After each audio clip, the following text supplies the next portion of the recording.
Hello everybody and welcome back to another video. My name is Sarah and as you can see the setup of this video is quite different. We are going to be tier ranking the 32 books that I have read from the beginning of January all the way to the end of June this year. This is a type of video that I like to do about once every 6 months actually. I like to tier rank all of the books that I've read within a 6-month period, and that way it gives me a little bit of a chance to kind of reflect on what I've read so far this year, as well as just give a brief overview of each book in particular and kind of revisit them. And I just think it's a fun video, so we're gonna hop right into it because, like I said, we have 32 books to get through. So if we take a look at the tier ranks, at the very top, best books, My Anxiety is Chronic, but this book is iconic. Next is A Treasure. And then the next two, I kind of really treat these as books that I felt very similarly about, but either the issue I felt as to why I didn't enjoy it as much was either a personal thing, so that it's not you, it's me, or I thought maybe it was a flaw in the book, so that it's not me, it's you. And then the next tier is Who Are You Again? These are the books that I just found forgettable, like they just did not stick with me at all and I don't really remember much about them. And then at the very bottom, my least favorite books of the year, God no, please no. So these books that I have, as you can see down here, they are actually in alphabetical order, not in the order that I read them in. Alphabetically, we are going to start with both A Court of Frost and Starlight and A Court of Silver Flames. I'm going to put A Court of Frost and Starlight. I'm actually going to put that down here. It's not me, it's you. It was not my favorite. It was just a novella in between basically the end of the core trilogy of A Court of Thorns and Roses, kind of bridging from that into Nesta's story, A Court of Silver Flames. And it was cute, it was okay. It just didn't really do much for me. Like, I honestly don't remember much of what happened in this novella, so honestly I could put this down here, but I don't really want to put this down there, so I'm going to put it right here. And then A Court of Silver Flames, I'm kind of in between here. This is, I'm going to put it, I didn't want to put it here. I think I enjoyed this. I really like Nesta as a character. This really delved into Nesta as a character. I especially loved the last 150, 200 pages. They were really fun and really good. I would say I do really enjoy the kind of what Sarah J. Maas was talking about with this book in terms of kind of mental health and recovering from trauma, how it really is a take 2 steps forward and 1 step back kind of a journey. I do think that it was a bit too long, however, that length kind of really does play into just the slog of a journey that it is for someone getting through trauma. So you could take it either way, but I did really enjoy that book. And then A Desolation Called Peace by Arkady Martine. This is the second book in the duology. That first book is A Memory Called Empire, and I'm gonna put this here. I liked this one. I liked the second one better than the first one. However, I think I just struggled with really getting into kind of the nitty-gritty politics of this sci-fi story. I like political fantasy sci-fi stories, just this one didn't quite do it for me as much as I wanted it to. However, like I said, I did really like the second one better. All in Her Head is also gonna go in It's Not You, It's Me. I got a bit squeamish with this book. This is a book that basically goes through each of the 11 body systems and discusses how women's health has been negatively affected by medicine over the period of history that has been dominated by men who don't take the time to take into the differences in women's health into consideration. Assassin's Apprentice. I'm actually also going to put in It's Not You, It's Me because this book I had a harder time getting into. The trilogy is named Assassin's Apprentice, Royal Assassin, and Assassin's Quest. I thought it was going to be much more action-packed. I did not realize that it's much more character-focused. So because of that, I had a hard time getting into this first one. However, the second one is definitely going up into It's a Treasure, just because once I really got into what this type of story was, I had a lot more fun with it, and I just really enjoyed Hobbs' character writing. Next, we're going to look at Black Widows. This is also a treasure. This is a really great, kind of more domestic thriller following a Mormon polygamous family. So a husband and 3 wives, and the husband ends up dead, and everybody suspects that one of the wives did it. You get the perspective of each of the wives, and then them trying to figure out which of the 3 of them killed the husband, but it's really another kind of character delve type of a story where you really get to learn about each of these characters, why they married into this family, and kind of their repercussions that they had about marrying into this family, and then kind of them trying to find their place in the world. And I had a really good time with this book. Convenience Store Woman, I actually kind of want to put in Who Are You again. I did not jive with this book as much as I was hoping I was going to. It felt like nothing really happened, and I remember the general gist of this book, but I don't really remember specifics. It just didn't meld with me as much as I was hoping it was going to. Dark Corners, I'm gonna put in a treasure. I had a really great time with this. For some reason, it reminded me of a Criminal Minds episode. It's a thriller. It deals a lot with social media and influencer culture, and then, you know, influencers getting murdered, and true crime podcast hosts trying to investigate that murder. But then there's also like an FBI detective involved, and kind of some profiling involved. It was just, it was a good time. I think if you liked Criminal Minds, I think you would enjoy this book. Fantastic Land is 100% going in at the very top. This is one of the very few 5 stars I've had so far this year. It's just super compelling, super hard to put down, and a really amazing audiobook experience. House of Flaming Shadow, I'm going to put in a treasure. I know a lot of people did not like this 3rd and final installment in the Crescent City series, but I did not have very high expectations because I noticed that a lot of people weren't enjoying it, and because of that, I just went in with low expectations and ended up having a pretty decent time. I totally understand why people didn't like it. I understand why people especially were frustrated with some of the perspectives that we got. Not to mention the ending was just lackluster in the sense that everything felt very wrapped up in a bow, but I liked this one much better than the second one, and it really redeemed the series for me. Hunted, even though it's not a 5-star read, I am actually going to put this in the top tier. This was a 4-star read, however, it has really stuck with me, and I realized I really want to check out Darcy Coates' other novels. I just had a really fun time with this, like, kind of creature horror story, and an interesting twist that was done on it. And I just kind of think about it, keep thinking about it every once in a while. Killers of the Flower Moon, I'm actually also going to put in Anxiety is Chronic, but this book is iconic. This was heartbreaking and just enthralling.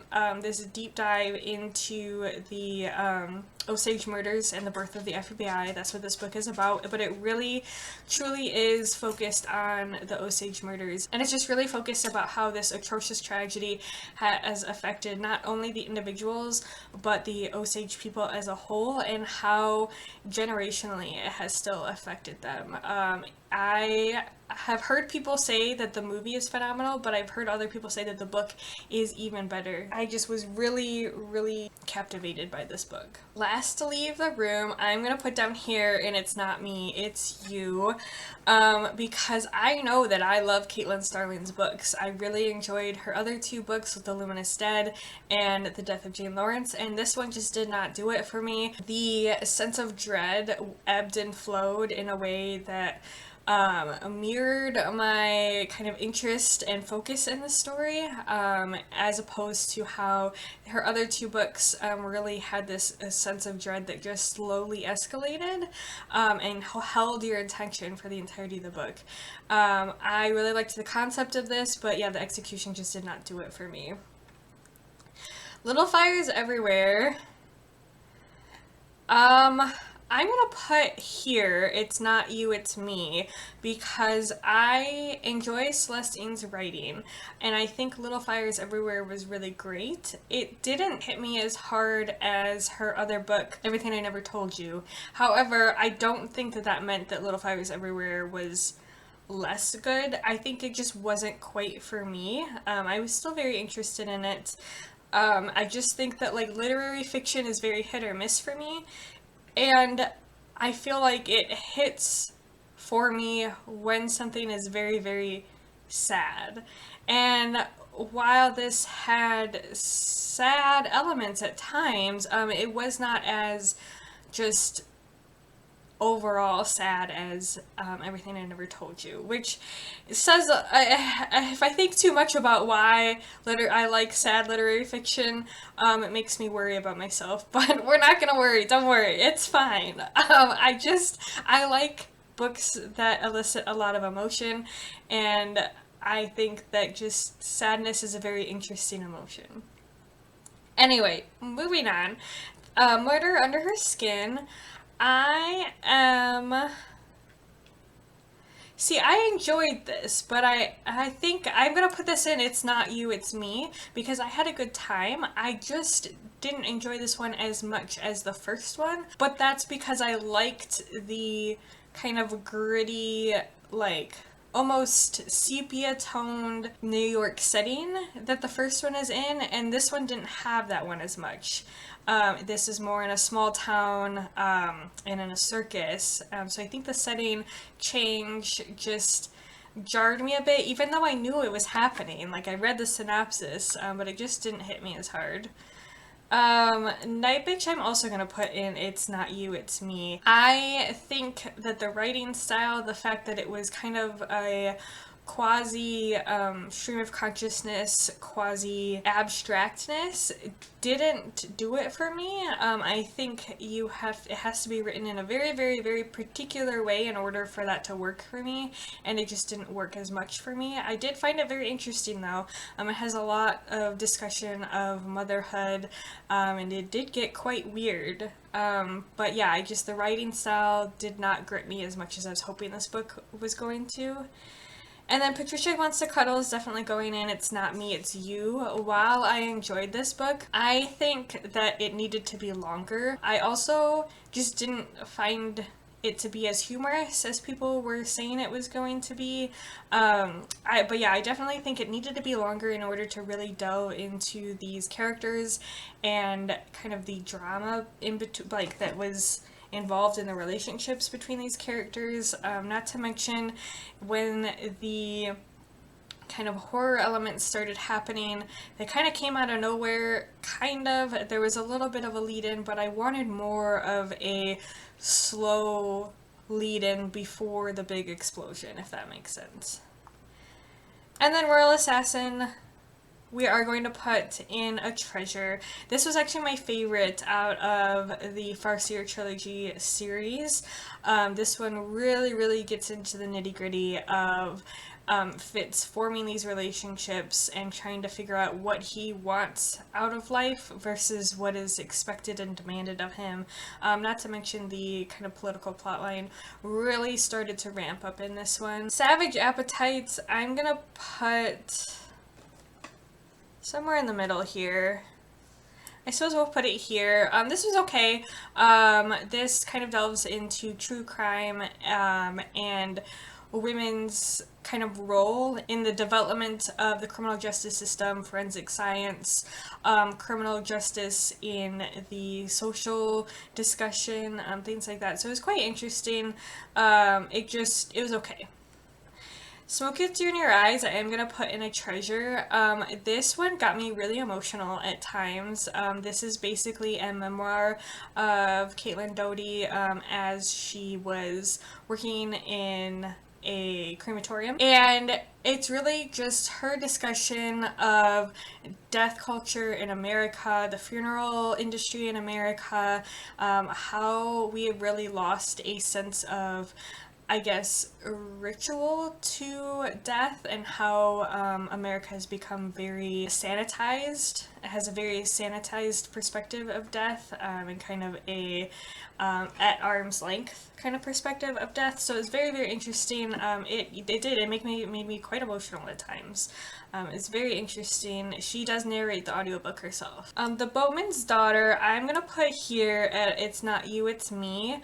I almost want to put Who Are You Again, but I remember enjoying this book. It just didn't stick with me. I think I'm going to keep it up here though, because at the end of the day, I do remember enjoying this and I liked the atmosphere. I just couldn't get like really into the story as much as I wanted to. It did have a very creepy atmosphere. There was a lot of action, a lot of stuff was happening in this book, in the story. It really takes place over just a couple of days. Yeah, it did not stick with me nearly as long as I wanted it to. I think for that reason, I almost have to put it in Who Are You Again, which makes me a little sad, because I remember enjoying it. The Duke and I, absolutely not. I hated the conflict, hated how it was handled, and I just, yeah, nope, did not like it. The Electric Kingdom, absolutely my anxiety is chronic. This book is iconic. I loved this book. David Arnold's writing is gorgeous. I really loved these characters. I loved this quiet exploration of just human relationships and kind of the just gentleness of them, and kind of this trying to preserve innocence for others and preserve innocence for yourself, and then it was just I don't know, it made me cry a lot. It was beautiful. I loved it. The Hacienda, I'm really sad. It's gonna go in Who Are You Again. I don't remember that book. I actually forgot that I read that book. Yeah, I don't remember it. The House in the Pines. No. No. I was having a good time. That was another one. So both of these, I was having a good time with them until we hit a certain point. And then that good time just crashed down. And went away and was gone forever. This one I hated the ending. I thought the reveal was really stupid. It was not believable at all. And that's from someone who is able to suspend disbelief for a lot of things. This I was not able to suspend my disbelief for. The Last Word, absolutely iconic. Loved this book. This one was wild. It was addictive. It was so fast-paced. It was comical at times while being very, very stressful. And yeah, I just had a really great time with this. If you like really fast-paced cat and mouse thrillers in a very isolated environment, this one was really, really good. Queen of Swords. I remember not liking this. I remember being very, very bored. I don't remember much beyond that. So I think I'm going to put it in Who Are You Again, because I simply remember being bored, and that's about it. The Watchers, I'm going to put here, and It's Not Me, It's You. I had a good time with this book. However, it was too flowery, and that's coming from someone who loves flowery writing. Now, I don't know if this was because I listened to it on audiobook and it just bothered me because of that, or if I would have felt the same reading it physically, but the author wanted you to feel so strongly about these characters in a certain way, and it was almost like they wanted it too much, but they didn't give me a real reason to feel that way. They just kept presenting them in this way, but I had no emotional attachment to them. And I thought that the reveals were a bit too heavy-handed in terms of their foreshadowing, which made them predictable. However, the atmosphere was great, and I was intrigued and interested in the story from start to finish. So it did have my attention from start to finish. Tinfoil Butterfly, I am gonna put here, and it's not you, it's me. I just don't think that this was a type of story that I like. I think it was quiet in a way that didn't work for me. I like isolated environments and I like quiet stories. I just think that this one just didn't work for me, and I wish I had a reason why, but I honestly, I'm not sure, but I can recognize that it was good, if that makes sense. It's not that I didn't like it and I didn't have a good time, because I did, it just didn't hit the way I wanted it to. Unmask Alice, I'm gonna put here, with the caveat that I was captivated by this book. I really truly was. It goes through the history behind the book, Go Ask Alice, and the war on drugs, how that had the effects. It played a part in the war on drugs, and then it went into kind of the author's next book, Jay's Journal, and how that played a big part in the Satanic Panic social movement. However, I did not like how this author then ended it, saying, I'm not gonna give you my references because you can just Google it yourself. That's bottom line, that's basically what he was saying. Yet this entire book really stems around the fact that this woman got away with taking advantage of these families' tragedies and profiting off of them because no one asked her for basically her credentials. No one asked her for evidence. And so the fact that the author is just gonna then blatantly be like, I'm not gonna give it to you, it really bothered me. So that's why this one goes down here. And then lastly, We Spread goes up into my anxieties chronic, but this book is iconic. This is the first book that I read this year, and I really enjoyed this. This made me emotional. It made me really think about what it means to get older and what that means for both your body and your mind, and just your relationships with other people, your relationships with yourself. It's another very quiet novel, but this one was one that I had a great time with. So these are the 32 books that I have read in the first 6 months of 2024. This is my tier ranking. I feel like it's a really even spread. It's pretty good. Makes sense that, it's kind of like that bell curve. It has actually, it's a really solid bell curve, to be honest. So yeah, I'm pretty happy with that. If you have read any of these books, let me know down in the comments below. If you think any of them should be moved up, moved down, I'd love to hear your thoughts. But as always, I hope you have a great rest of your day, and thank you so much for watching this video. I hope you consider sticking around and subscribing, but thank you, and I'll see you in the next video. Bye!